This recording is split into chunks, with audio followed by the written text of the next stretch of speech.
Hello friends, welcome back to our channel. आज की जो हम इतिहास की क्लास में सिंधु घाटी सभ्यता के अंतर्गत आर्थिक जीवन की चर्चा करेंगे। दोस्तों, अभी तक हमने जो है सिंधु घाटी सभ्यता की 3 से 4 क्लासें कर ली हुई है, जिसमें विभिन्न आयामों पर चर्चा की थी। आज जो करेंगे सिंधु घाटी सभ्यता के आर्थिक जीवन पर चर्चा, साथ ही साथ उसमें सामाजिक और धार्मिक जीवन की भी चर्चा करेंगे। चलिए क्लास की शुरुआत करते हैं।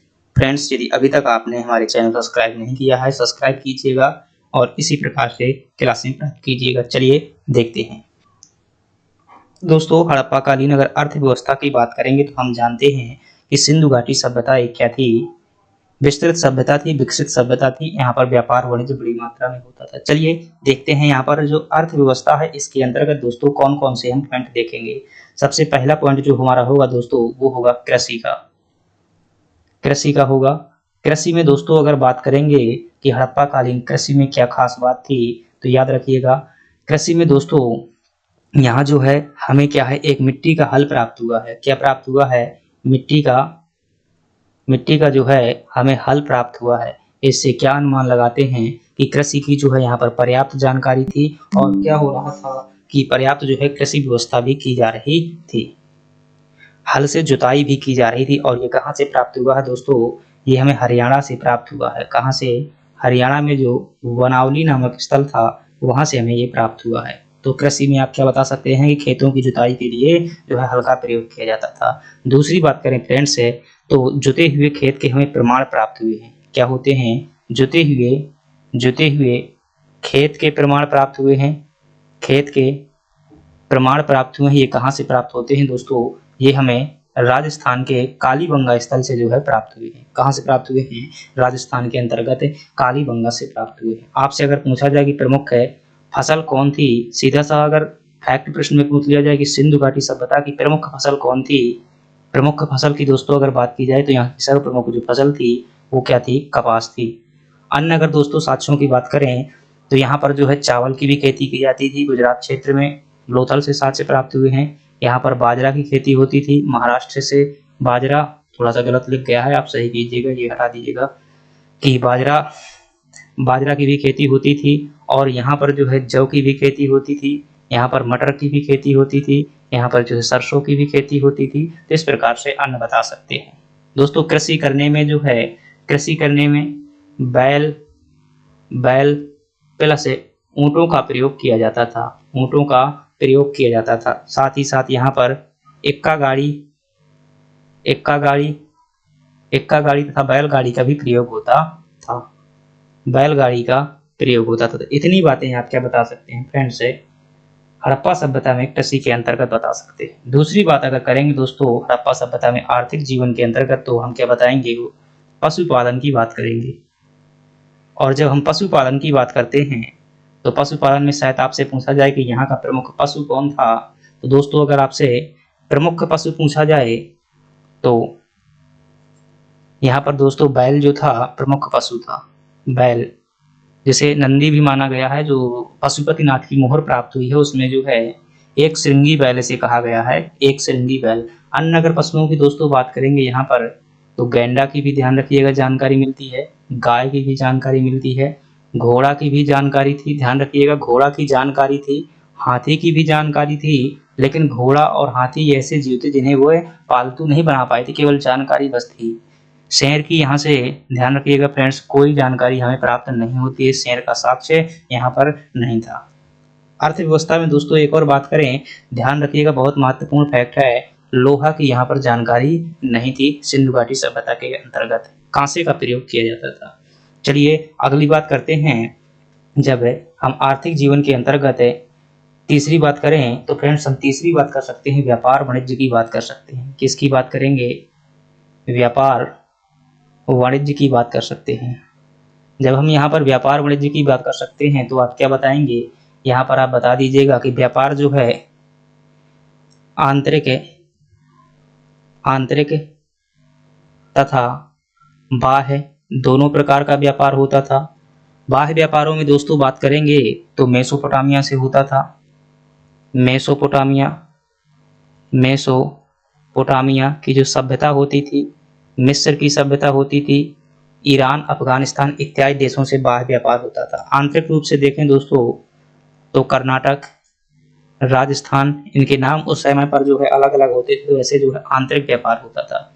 फ्रेंड्स, परिवहन में जो है हम देखते हैं कि जो लोथल नगर था ये कहाँ पर स्थित है? गुजरात में स्थित है और यहाँ से हमें क्या प्राप्त हुए हैं? बंदरगाह के प्रमाण प्राप्त हुए हैं। तो क्या हम अनुमान लगा सकते हैं कि व्यापार होता था वह जल तथा थल दोनों के माध्यम से होता था। फ्रेंड्स, बात करें यहाँ पर जो है चांदी की अगर बात की जाए तो चांदी जो है ये राजस्थान से मंगाते थे। राजस्थान की जावर की खान थी, राजस्थान से और ईरान देश से जो है चांदी का निर्यात आयात किया जाता था। दोस्तों, सोना की बात करें तो सोना कर्नाटक के अंतर्गत जो कोलार खान थी वहां से सोना का आयात किया जाता था। तो इस प्रकार से आप व्यापार वाणिज्य में बता सकते हैं। फ्रेंड्स, एक और अलग बात है कि एक अभिलेख है जो कि जो फारस के राजा का है, जो जिसका नाम है सारगोन अभिलेख। क्या नाम है? सारगोन अभिलेख। सारगोन अभिलेख में दोस्तों ऐसी जानकारी मिलती है कि मेलहुआ शब्द एक वहां पर मिलता है, लिखा हुआ कि मेलहुआ के लोग जो है हमसे व्यापार करते हैं, उनके अड्डे मेरे साम्राज्य में हैं। और ये मेलहुआ शब्द किसके लिए आया हुआ है? सिंधु घाटी के लिए, सिंधु घाटी सभ्यता के लिए आया हुआ है। कहने का आशय ये है कि सारगोन अभिलेख जो है विदेश व्यापार का जो है क्या देता है? प्रमाण देता है। तो फ्रेंड्स, ये क्या आप बता सकते हैं? थोड़ा सा व्यापार वाणिज्य के बारे में बता सकते हैं और अपनी भाषा बना करके इसे लिख सकते हैं। चलिए अगली बात करते हैं दोस्तों। अगर अगली बात करेंगे आर्थिक जीवन में, चौथे नंबर में हम देख सकते हैं वो है मोहरे। मोहरे, तो मोहरे दोस्तों क्या होती थी? मोहरे जो है एक तो क्या होती थी, विभिन्न प्रकार की चीजें अंकित होती थी। फ्रेंड्स, मोहर एक होती थी वो वाली मोहर जो सोना चांदी की मोहर होती है, लेकिन ये मोहरें कहीं ना कहीं, ये मोहरें जो होती थी, जो मतलब पहने जाने वाली मोहर होती थी, सौंदर्य के रूप में उपयोग की जाने वाली, तो वो किससे बनाई जाती थी? सेल खड़ी नामक पत्थर से बनाई जाती थी। किससे बनती थी? सेल खड़ी नामक पत्थर से बनती थी। एक और स्टेटाइट पत्थर से बनती थी, स्टेटाइट पत्थर से बनती थी। साथ ही साथ हाथी दांतों से भी कुछ मोहरें बनाई जाती थी, अन्य कीमती पत्थरों से बनाई जाती थी। लेकिन एक मोहरों का दूसरा पहलू भी है कि वो मोहर होती थी, जैसे वर्तमान से क्या बोल देते हैं आप? सील बोल देते हैं। सील जो होती है ना, जो मतलब किसी चीज को प्रमाणित करने के लिए अक्सर अधिकारियों द्वारा उपयोग की जाती है कि उसकी सील है, ये मतलब पुलिस की सील है, या अध्यक्ष की सील है, ऐसी जो होती थी। तो इनका उपयोग व्यापार में भी किया जाता था। व्यापार में पहचान बताने के लिए भी इनका उपयोग किया जाता था। मोहरों का उपयोग जो है पहचान के लिए भी किया जाता था, पहचान के लिए भी किया जाता था। अधिकांश मोहरें जो होती थी फ्रेंड्स, कुछ मोहरें जो है हमें आयताकार भी प्राप्त होती हैं, आयताकार, और कुछ मोहरें जो है हमें गोलाकार भी प्राप्त होती हैं। मोहरों पर दोस्तों विभिन्न प्रकार के जीवों के चित्र अंकित होते थे। जैसे कि हमने पशुपति मोहर देखी थी और उसमें क्या थी? एक आद्य शिव की प्रतिमा अंकित थी। उदाहरण की अगर बात की जाए दोस्तों, कुछ उदाहरण आप लिख दीजिएगा। पशुपति मोहर जो है इसी प्रकार की एक मोहर है। फ्रेंड्स, अर्थव्यवस्था में अगली अगर आप बात करना चाहें तो बता सकते हैं, एक पॉइंट बता सकते हैं आप हस्तशिल्प के बारे में बता सकते हैं। हस्तशिल्प के बारे में बता सकते हैं और हस्तशिल्प में क्या बताएंगे? आप बता सकते हैं कि जैसे यहाँ पर क्या किया जाता था? तांबा प्लस टिन को मिलाकर के कांसा धातु तैयार की जाती थी, और कांसे धातु से दोस्तों विभिन्न प्रकार के क्या बनाए जाते थे? खिलौने बनाए जाते थे, खिलौने तथा बर्तन भी बनाए जाते थे। तो ये आप हस्तशिल्प में बता सकते हैं। इसी का जो उदाहरण है हस्तशिल्प, एक उदाहरण जो है नर्तकी की मूर्ति जो प्राप्त हुई है हमें, नर्तकी की मूर्ति ये कहाँ से प्राप्त हुई है? मोहनजोदड़ो से प्राप्त हुई है। तो इसका एक प्रकार क्या हो जाएगा? आपका उदाहरण हो जाएगा। अगर अगली बात करें अर्थव्यवस्था में और क्या बता सकते हैं दोस्तों, यहाँ पर विनिमय प्रणाली बता सकते हैं कि वस्तु विनिमय प्रणाली सिंधु घाटी सभ्यता में प्रचलित थी। वस्तु विनिमय प्रणाली जो है प्रचलित थी, मतलब एक वस्तु के बदले जो है दूसरी वस्तु का क्या किया जाना? आयात निर्यात किया जाना। जिससे कि मेरे पास में चावल है और किसी के पास में दाल है, तो दाल के बदले में चावल ले ले, यही क्या होता है? वस्तु विनिमय प्रणाली है। फ्रेंड्स, अगर कुछ और बताना हो यहाँ पर तो एक माप तौल के बारे में बता सकते हैं। माप तौल क्या होती थी? 16 के गुणज पर गुणज पर जो है आधारित होती थी। यहाँ की मापतौल किस पर आधारित होती थी? 16 के गुणज पर आधारित होती थी। फ्रेंड्स, इस प्रकार से सिंधु घाटी सभ्यता के अर्थव्यवस्था के बारे में बता सकते हैं और निष्कर्ष रूप में कह सकते हैं कि सिंधु घाटी सभ्यता की अर्थव्यवस्था जो थी एक उन्नत अर्थव्यवस्था थी, जहाँ पर व्यापार प्रधान था, साथ ही कृषि भी उन्नत अवस्था में थी। साथ ही देखें दोस्तों, यहाँ पर अगर कृषि के क्षेत्र में एक और बात बता दूं, जो कृषि होती थी, कृषि में हमें एक जो प्रमाण प्राप्त हुआ है दोस्तों, अन्नागार प्राप्त हुआ है। अन्नागार, इससे अनुमान लगाया जा सकता है कि यहाँ पर जो है खाद्यान्न उत्पादन जो है अतिरिक्त मात्रा में होता था, इसलिए क्या करते थे यहाँ के लोग जो है इसे भंडारण के रूप में भी उपयोग कर लेते थे। चलिए अगली बात करते हैं दोस्तों, सिंधु घाटी सभ्यता के अंतर्गत है हम यहाँ की थोड़ा सा 1 मिनट रुकिएगा, मैं एक चलिए ठीक है, सामाजिक जीवन की थोड़ा सा बात कर लेते हैं कि यहाँ का सामाजिक जीवन कैसा था। दोस्तों अगर यहाँ के हम सामाजिक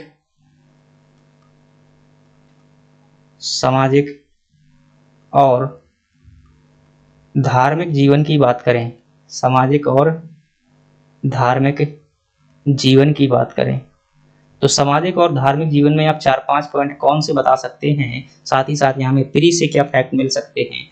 अगर यहाँ पर पहली बात करें दोस्तों सामाजिक और धार्मिक जीवन में, तो पहला बताइएगा धर्म, और इसके अंतर्गत आप बता सकते हैं कि धार्मिक रूप से हमें जो कोई मंदिर के यहाँ से प्रमाण नहीं प्राप्त हुए हैं। ध्यान रखिएगा, मुझे सिंधु घाटी सभ्यता से मंदिर कोई प्रमाण प्राप्त हुआ है तो नहीं हुआ है, लेकिन यहाँ पर जो है धर्म के रूप में दोस्तों मातृ देवी की पूजा की जाती थी। किसकी पूजा की जाती थी? मातृ देवी की पूजा की जाती थी, जो कि हमें कहाँ से प्राप्त हुई है?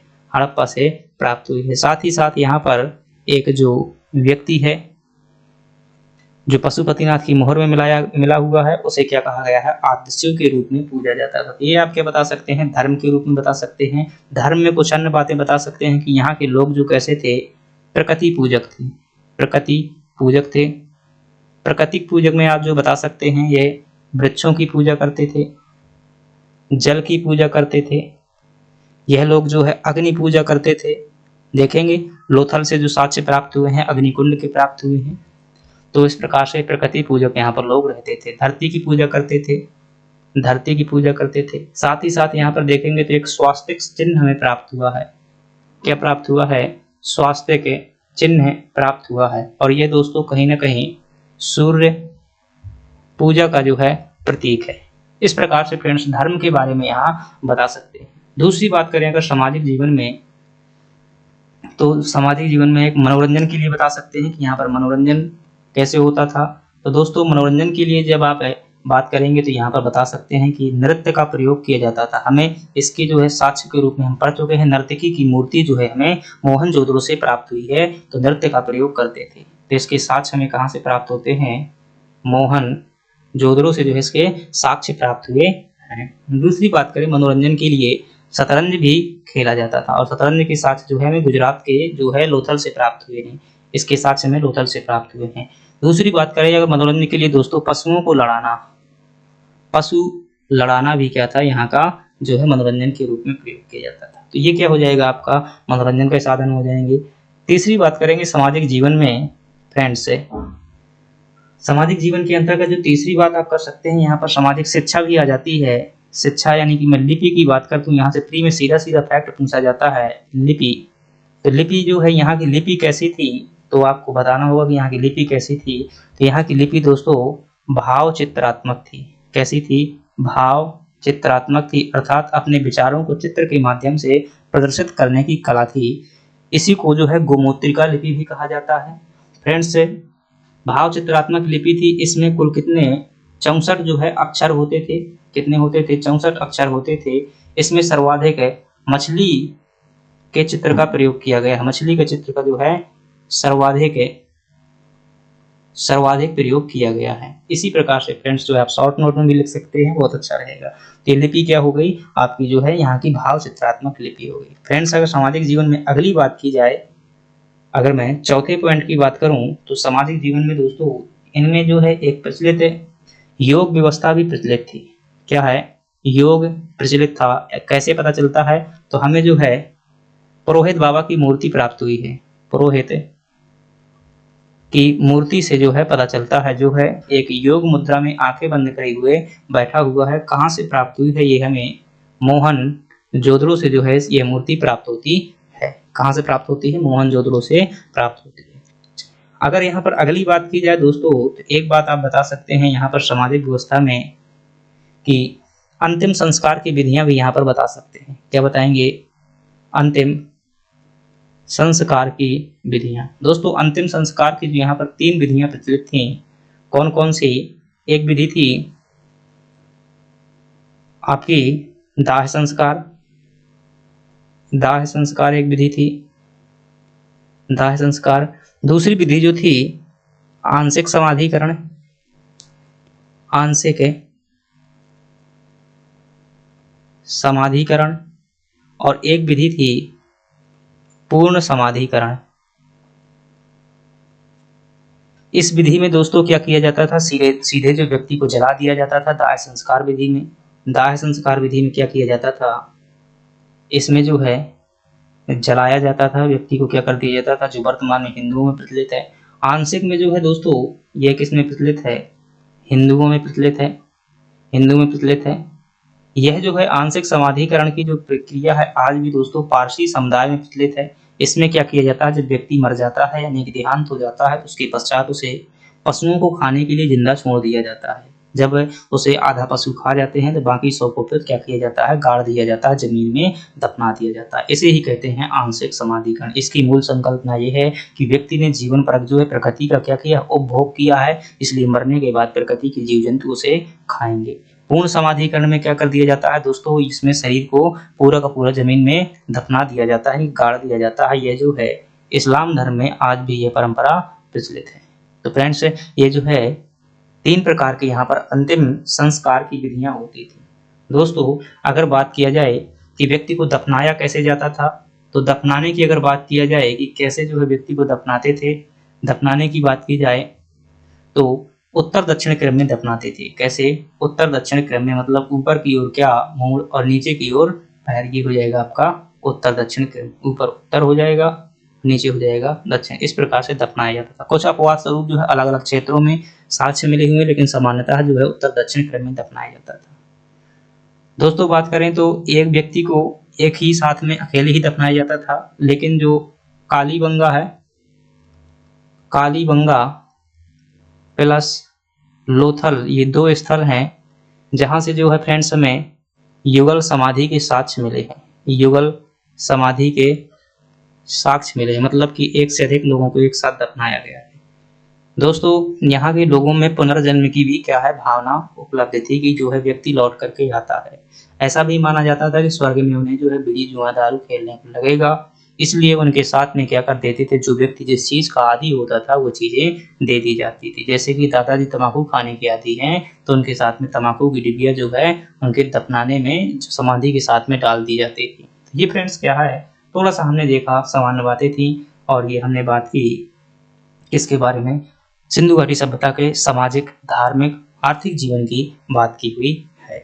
चलिए थोड़ा सा बदल हुआ है और हम देखते हैं अभी सिंधु घाटी सभ्यता के पतन के बारे में देखते हैं। क्या देखते हैं फ्रेंड्स कि आखिर इस सभ्यता का जो इतनी विशाल सभ्यता थी उसका पतन कैसे हुआ है। दोस्तों पतन के बारे में बात करें, अगर आप मेंस लिख रहे हैं तो बताइएगा कि सिंधु घाटी सभ्यता के पतन से आशय क्या है। तो दोस्तों पतन से जो सभी लोग, कई लोग कह देते हैं कि भाई सभ्यता क्या क्या हो गया, पतन हो गया। तो जानकारी के लिए बता दूं, सभ्यता क्या है? भौतिक संकल्पना है। क्या है? भौतिक संकल्पना है, और इसका पतन नहीं होता है, खंडहर ही सही मौजूद रहते हैं। तो पतन किसका हुआ है? भौतिक संकल्पना थी, इसलिए यहाँ जो अगर किसी चीज का पतन हुआ है तो यहाँ की जो है विशेषताओं का पतन हुआ है, विशेषताओं का गिरना कह सकते हैं, यानी कि जो कमजोर व्यवस्था हो जाना। जैसे कि यहाँ पर नालियों की उच्च व्यवस्था थी, नालियां क्या हो गई? खराब हो गई। घर अच्छे बने होते थे, स्नानागार बना होता था, स्नानागार गंदा हो गया। अभी अपने आसपास देखना, तालाब बना होगा, उस तालाब में शुरुआत में साफ सफाई होती थी, बाद में लोग कचरा डालते हैं, वो गंदा हो गया, मिट गया कुछ दिन बाद। तो ऐसा ही यहाँ हुआ होगा। तो पतन में जो है, पतन से आशय बता देना क्या है पतन से आशय। तो पतन से आशय दोस्तों क्या होता है कि उसकी विशेषताओं का गिर जाना। ये विशेषताएं किस कारण से रही होंगी? तो आप बता सकते हैं कि जनसंख्या बढ़ गई है, तभी हो सकता है। लेकिन कुछ वैज्ञानिकों के जो मूल कॉन्सेप्ट हैं उन पर भी क्या कर लेते हैं, हम चर्चा कर लेते हैं।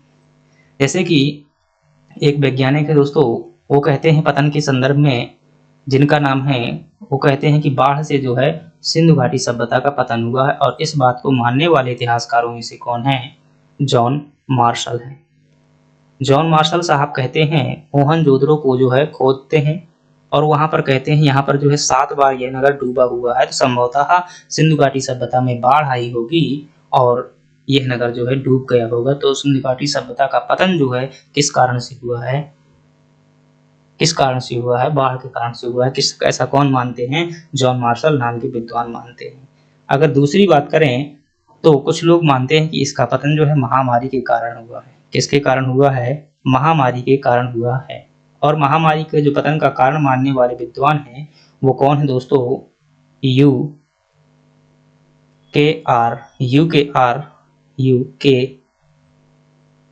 यूकेआर जो कनेडी नाम के विद्वान हैं, कनेडी, ये क्या कहते हैं इसका पतन किससे हुआ है, महामारी से हुआ है। दोस्तों इसके प्रमाण भी हमें मोहनजोदड़ो से प्राप्त होते हैं, मोहनजोदड़ो से इसके प्रमाण प्राप्त होते हैं। एक तीसरे विद्वान हैं और उन तीसरे विद्वान साहब का नाम है मार्टिमर व्हीलर, और मार्टिमर व्हीलर कहता है कि इस सभ्यता का पतन जो है आर्यों के आक्रमण से प्राप्त होते, आर्यों के आक्रमण से हुआ है, ऐसा कौन कहते हैं। ये बात कहने वाले जो विद्वान हैं वो कौन हैं, मार्टिमर व्हीलर साहब जो है इस बात को कहने वाले क्या हैं, विद्वान हैं। और इसके लिए जो है कुछ वो कंकाल तंत्र प्रस्तुत करते हैं। चौथे नंबर के अगर दोस्तों कारण की बात करें तो एक व्यक्ति हैं जो कहते हैं कि जलवायु परिवर्तन के कारण इसका पतन हुआ है, जलवायु परिवर्तन से जो है इसका पतन हुआ है। और ये बात को कहने वाले जो विद्वान हैं उन विद्वान का नाम है ऑरेल स्टाइन। क्या नाम है, ऑरेल स्टाइन जो है उस विद्वान का नाम है। फ्रेंड्स इसी प्रकार से अगर देखा जाए तो कुछ लोग कहते हैं कि इसका पतन, इस सभ्यता का पतन जो है कुछ इतिहासकारों का मानना है भूकंप के कारण हुआ है। और भूकंप के साथ जो हमें राजस्थान के कालीबंगा से प्राप्त हुए हैं उनको प्रस्तुत करते हैं। और ये विद्वान कहने वाले कौन हैं, आर.एस. राइक्स महोदय। राइक्स महोदय क्या कहते हैं, इस सभ्यता का पतन जो है ये रहा होगा। 5 कारण इस प्रकार से आप बता सकते हैं, कुछ है अभी और बता सकते हैं भाई। सूखा से कुछ लोग कहते हैं, कुछ लोग कहते हैं कि यहाँ का व्यापार जो है क्या हो गया, खत्म हो गया, तो इस सभ्यता का क्या हो गया, पतन हो गया, व्यापार खत्म होने के कारण। इस प्रकार से बता सकते हैं। लेकिन आप निष्कर्ष के रूप में क्या बताएंगे फ्रेंड्स, आपको निष्कर्ष के रूप में बताना है कि प्रत्येक कारण को क्या करना है, थोड़ी सी इसकी मूल्यांकन करना है कि जो सिंधु घाटी सभ्यता थी लगभग ये 13 लाख वर्ग किलोमीटर में विस्तृत थी। कितने में विस्तृत थी, 13 लाख वर्ग किलोमीटर में विस्तृत थी। अतः यहाँ एक कारण जिम्मेदार न होकर एकाधिक कारण जिम्मेदार हो सकते हैं। यद्यपि इनमें से बाढ़ के कारण को प्राथमिकता दी जा सकती है क्योंकि सिंधु घाटी सभ्यता के अधिकांश स्थल नदियों के किनारे स्थित थे। इस प्रकार फ्रेंड्स हमारा क्या हुआ, इस सिंधु घाटी सभ्यता का मूल्यांकन हुआ। आपको यह क्लास कैसी लगी कमेंट बॉक्स में जरूर बताइएगा। यदि अभी तक चैनल सब्सक्राइब नहीं किया सब्सक्राइब कीजिएगा। धन्यवाद।